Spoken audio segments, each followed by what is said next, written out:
Narsapeta collector కు YSR party మాజీ ఎమ్మెల్యేలతో పాటు భారీగా తరలివచ్చిన రైతులు పోలీసులు ఏర్పాటు చేసిన భారీ గేట్లను నెట్టుకొని కలెక్టర్ ని చేరిన వైఎస్ఆర్ శ్రేణులు రైతుల సమస్యలపై కలెక్టర్ కి వినతి పత్రాన్ని ఇవ్వడానికి మాజీ ఎమ్మెల్యేలకు అనుమతి ఇచ్చిన పోలీసులు ఈ సందర్భంగా వారు మాట్లాడుతూ రైతులను మోసం చేయవద్దు, 1700 మందికి కొనాల్సిన బియ్యాన్ని 1300 మందికి కొనటం రైతులని మోసం చేయటమే. రైతులకు మా ప్రభుత్వం 13,500 ఇస్తే 20,000 ఇస్తామని ఇంతవరకు రూపాయి కూడా ఇచ్చిన దాఖలు లేవు అని సమస్యలపై మాట్లాడితే కేసులు పెడుతున్నారు.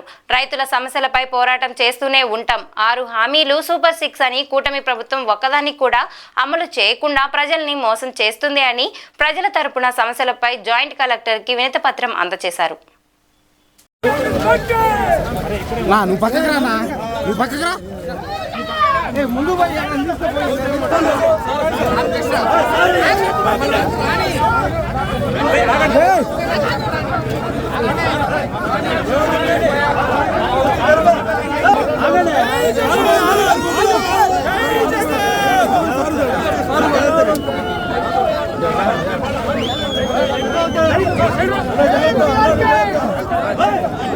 నువ్వు రానా, నువ్వు వెనకరాన్నా.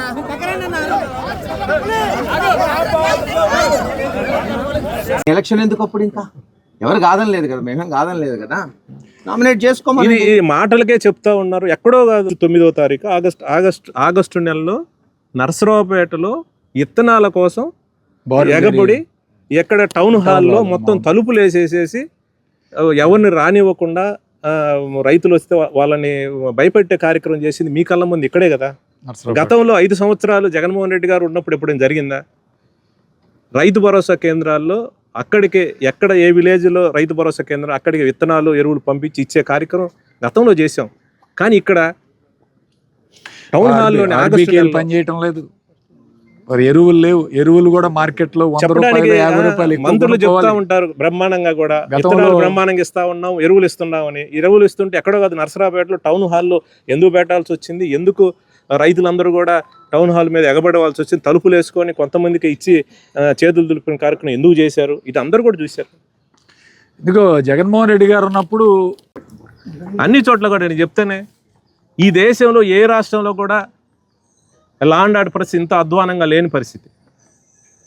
వాళ్ళకై వాళ్ళు మనస్సాక్షిని తోటి ఆలోచన చేయమని కోరుతా ఉన్నాను. ఈరోజు రాష్ట్ర వ్యాప్తంగా కూడా ఎక్కడా కూడా మేము ధర్నాలు చేయట్లేదు. శాంతియుతంగా రైతుల సమస్యలని, రైతులకు ఇప్పుడు జరుగుతున్న అన్యాయాన్ని కొంతమంది కావాలని కూటమి ప్రభుత్వంలో ఉండే నాయకుల అండదండలతోటి సిండికేట్గా ఏర్పడి రైతులు 6 కాలాలు కష్టపడి పండించిన ధాన్యాన్ని 1300, 1350కి కొంటా ఉన్నారు. రైతులు మోసం చేస్తూ ఉన్నారు. ఈరోజు ఏదైతే మద్దతు ధర 1700 ఉందో కేవలం రైతు కష్టపడి పొలంలో పనిచేశాను. ఆ రైతును ఆదుకునే పరిస్థితి లేకుండా ఇవాళ ఈరోజు ఆఫీసులో ఆర్డీఓలు వీళ్ళందరూ ఇక్కడ కూర్చుంటారు, కానీ గ్రౌండ్ లెవెల్కి వెళ్ళి ఎవరు పని చేస్తున్నారు, ఎవరు కిందకి వెళ్ళి రైతుల దగ్గర ఈరోజు రైతు కొనుగోలు చేస్తున్నారో ఒకసారి అర్థం చేసుకోవాలి ఖచ్చితంగా. ఎందుకంటే చంద్రబాబు నాయుడిని నమ్మారు ప్రజలు. గతంలో 2014లో కూడా హామీలు ఇచ్చాడు. మీకు ఒకసారి గుర్తుంటే 2014 అసెంబ్లీలో కూడా ఈ జిల్లాకు ఒక ఎయిర్పోర్ట్ అన్నాడు, ఆ రోజు కూడా 5 మిషన్లు అన్నాడు, 3 గ్రిడ్లు అన్నాడు, బుల్లెట్ ట్రైన్లు అన్నాడు, అమరావతిలో ఒలింపిక్స్ నిర్వహిస్తానన్నాడు.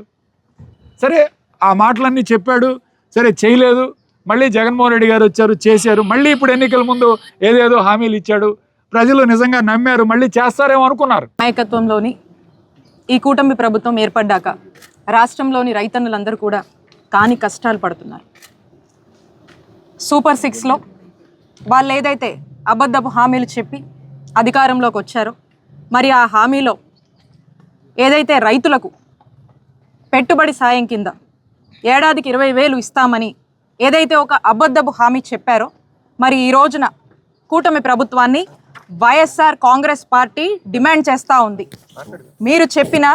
మీరిచ్చిన మాట ఏడాదికి పెట్టుబడి సాయం కింద రైతులకు 20,000 ఏమైంది అని వైఎస్ఆర్ కాంగ్రెస్ పార్టీ మిమ్మల్ని ప్రశ్నిస్తుంది. ఒకవైపున చూస్తే ఉచిత పంటల బీమా లేదు కూటమి ప్రభుత్వం వచ్చాక, అలాగే పంటల నష్టపరిహారం లేదు. ఈరోజు పంటలు పండించిన రైతుకు ధాన్యానికి సరైన గిట్టుబాటు ధర లేదు. అలాగే ఏదైనా కరువు వస్తే కూడా విధంగా ప్రభుత్వం ఎక్కడ కూడా మరి ప్రజల్ని నీరుగార్చిందే కానీ ప్రజలు ఆశించిన విధంగా ఎక్కడ చేస్తున్నటువంటి పరిస్థితి లేదు. ఇవాళ ప్రజలు, రైతులు, రైతు కూలీలు, చిన్న చిన్న బడుగు బలహీన వర్గాలు వారు అందరూ కూడా ఏదైనా ప్రభుత్వం దగ్గరకు వెళ్దామా, ప్రభుత్వాన్ని ఏదైనా ఇదేంటయ్యా, ఈ మిర్చి రేట్ ఏంటయ్యా, ఈ పత్తి రేట్ ఏంటయ్యా అని చిన్న రైతు అడగటానికి పోతే జైలు జ్ఞాపకం వస్తుంది. ప్రభుత్వం అంటే జైలు గుర్తొస్తుంది. ప్రభుత్వాన్ని ఏది అడిగినా జైల్లో పెడతామంటున్నారు. ప్రభుత్వం అంటే రక్షణ కల్పించేది ప్రభుత్వం, కానీ వాళ్ళ రైతులు సమస్యల పరిష్కారం చేసేది ప్రభుత్వం అని పోదామంటే ఆ ప్రభుత్వం జైలు దాకా తీసుకెళ్తామని చెప్తున్నారు. జైలే. రైతుల సమస్యల గురించి వినతిపత్రం ఇవ్వడానికి కలెక్టర్కి రావడం జరిగింది. మనం అందరం అన్నం తింటున్నామంటే ఆ రైతు పండిస్తేనే మనం అన్నం తినే పరిస్థితి. అలాంటి రైతుకే అన్యాయం జరుగుతుంది ఈ ప్రభుత్వంలో. మరి 1700 అమ్మాల్సిన ధాన్యం 1300కి కొనుగోలు చేస్తున్నారు.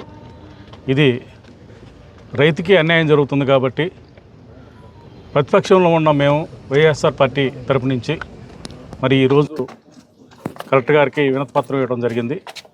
మరి దీన్ని దృష్టిలో పెట్టుకొని ఇప్పుడున్న ప్రభుత్వం కనీసం మద్దతు ధరతోటి మరి ధాన్యం కొనుగోలు చేయాలి.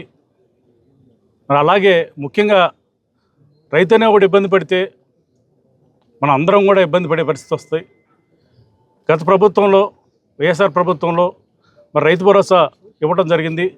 మీరు కూటమి ప్రభుత్వం 20,000 ఇస్తానని చెప్పి మీరు చెప్పారు. కానీ అది ఇంతబట్టికి రైతుకి ఎక్కడా కూడా రూపాయి ఇవ్వలేదు. మరి దాన్ని కూడా మేము వైఎస్ఆర్ ప్రభుత్వం నుంచి మేము డిమాండ్ చేస్తున్నాం. ఇమీడియట్గా రైతుకి